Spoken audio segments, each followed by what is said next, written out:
Je, mwanga mkali wa jiji la London unampofusha Alejandro Garnacho? Au ile cheche iliyowahi kuwasha moto kule Old Trafford imezimika kabisa?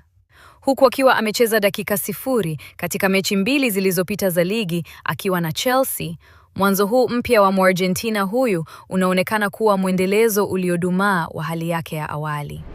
Ikiwa kuhamia Stamford Bridge kulikusudiwa kuwa hatua kubwa ya ukuaji wake, kwa nini bado anaonekana kama mchezaji aliyenaswa kwenye ule mzunguko wa kukatisha tamaa wa kukosa kiwango thabiti ulioashiria kuondoka kwake Manchester?